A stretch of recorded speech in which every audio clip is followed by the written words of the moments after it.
कशाचं लोणचं हे आईजी? लेकिन एक सेकंड, लोणचं हे आईजी.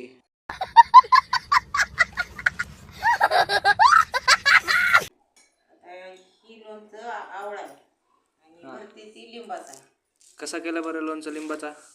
ही 2 किलो लिंब हां काल धुतले, व्यवस्थित पुसून घेतले हां आणि हळद मीठ लावून ठेवलं काल. आणि आज त्याचं पाणी घाण काढून टाकलं हां आणि ह्याला मसाला घरीच तयार केला. हां आता ह्याला मसाला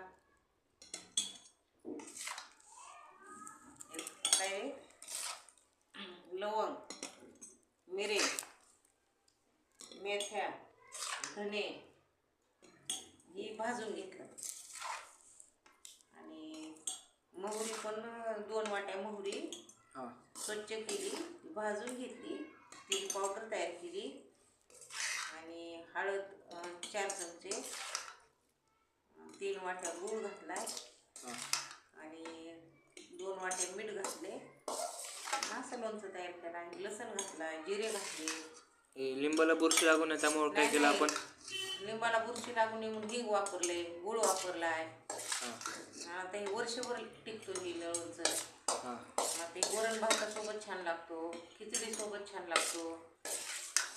आणि आता ही ती भरणी आवळा लोणचं आहे आणि ही लिंबाचं लोणचं आहे. आणि आता उद्या मिरचीचं लोणचं बनवायचं आहे. तरी किमान किती रुपये लागले हे सगळं बनवायला? ह्याला बी कमीत कमी 700-800 रुपये लागलं ना दोन्ही? दोन्हीला. आणि किती बाजारात थोडं किती सामान उरलं, राहिले थोडंसं सामान. हां. पण ह्याला 700-800 रुपये सामान आणले रात्री. तरी किती किलोचं लिंबाचं लोणचं झालंय? लिंबाचं लोणचं 2 किलो आणि आणि आवळा 2 किलो. तरी बाजारात किती रुपयाला विकते हे लोणचं? बाजारात होईल, बाजारात ह्याची होतील ना 1,500-2,000 रुपये. मग विकून या तुम्ही.